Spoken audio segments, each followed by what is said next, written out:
So I remember finding out about personal development, and I thought it was just the greatest thing. I basically sucked at everything, but I realized, hey, I can improve whatever I suck at. And that's pretty cool, but I ran into a problem that almost everyone going through the same journey runs into, which is basically starting to want to improve everything. So it goes something like this. This is awesome.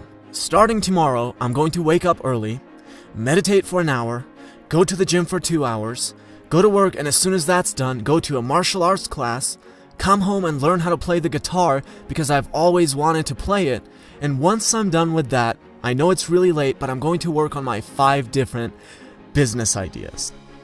And that sounds so good because all of a sudden you're excited about life again. But here are the 2 most likely outcomes of that dream.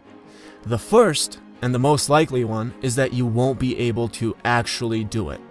I don't care how great you think your willpower is, because willpower's like a battery. It gets drained. So when you start your day off trying to be the Dalai Lama, and then Ronnie Coleman, and then Anderson Silva, and then Jimi Hendrix, and finally at midnight you want to be Mark Zuckerberg, you won't be able to get to the Silva, Hendrix, and Zuckerberg point. If you even make it that far, because the battery is empty by then. The other option, and this is very unlikely, is let's assume a hypothetical situation where you somehow can manage and consistently get through all those things. In this unlikely scenario, the best outcome is that you'll still end up being average at everything. That's it, just average. So we're talking about success here in terms of how it's usually defined. We think of the Dalai Lama as a success at what he does. We think of Ronnie Coleman as a success at what he does. Same thing with Anderson Silva and Jimi Hendrix and Mark Zuckerberg. Now, if you look at all those people, what do they have in common?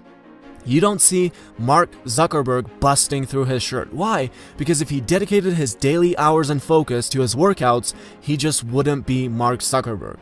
Same thing with Ronnie Coleman. If he's going to be up on the stage in 6 months, he's focusing on one thing, and that's his physique. He's not playing the violin while building awesome business websites. And all of that leads us to this idea of the one thing. Every person who we view as successful has the one thing that they focus on. If it's Mozart, it's the piano. It's not the piano plus hitting the gym and shooting a basketball for hours. If it's LeBron James, it's basketball. It's not basketball plus playing the piano and trying to compose for hours. Now, let me make this clear that I'm not here to define success for you. Your definition of success might be different than what's commonly accepted. Maybe for you, Mozart and LeBron James aren't successful. Maybe you like the idea of being okay at everything and having a more balanced lifestyle. And that's fine. I'm not here to tell you what you should do or how you should think. But if you're asking about how to be successful, and success is defined for you by someone like Mozart in music or LeBron James in basketball, you do have to realize that there's almost no balance with that kind of success. There just isn't. So, if you've been following the channel, I took a month off from making these videos. And this was one of the biggest things I had to think about. What do I want? And it wasn't an easy choice. On one hand, I could pick a very balanced lifestyle. Wake up and dedicate my time to whatever I want, like the gym every day, the piano every day, cooking awesome meals every day, thinking about and exploring all the different business ideas that come to my head every day, and 100 other things that I'm slightly interested in. Or just focus on the one thing, which is read as much as I can and then share those ideas. And that's what I ended up picking. So my one thing literally consists of just reading and researching all day, and my one thing at night is spending quality time with my girlfriend. That's it. The only other thing I really do is go to the gym, and I've had to cut that down to full body workouts as well. And if you've noticed, my posting pattern has been a lot more different than it used to be. I mean, there's no way I could be posting at this pace if I decided to have balance and not focus on this one thing. There's no way I can be hitting the gym for 2 hours every day, getting better at playing the piano, cooking gourmet meals all day, focusing on 5 different other business ideas, and then consistently be putting out videos and focusing on my reading so I can turn this into something great, because my willpower battery is going to be completely empty by the time I get to it. So ask yourself, what is your one thing? Are you a Zuckerberg who's trying to also look like a bodybuilder? And also ask yourself, what do you want? What do you want? That is the most important question here. When I'm trying to explain a book, I like to use real-life examples of how something would be done. But I think I make it come across like I accept and fully implement 100% of every book I read, which I guarantee you has never happened with any book, no matter how great. And I also sometimes phrase things in a way that implies that you should do something, which isn't my intention either.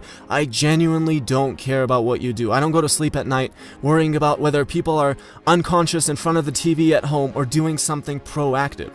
So if you want to have a balanced life, I'm not here to tell you that you need to be a success at something. And I'm not here to tell you how you should think of success either. But if you want to know how to be a success and you define success like it's usually defined, then I'm here to explain it. The only way you're going to get there is by understanding what your one thing is and then completely focusing on that. I wish there was a way to have a perfectly balanced, harmonious life and also do extraordinary things, but there isn't. I've tried it so many times and have failed so many times. Mozart didn't achieve extraordinary success in music because he had a balanced life. He didn't meditate 2 hours every morning, followed by 2 hours at the gym and a 2-hour session of reading philosophy books before he finally started playing the piano.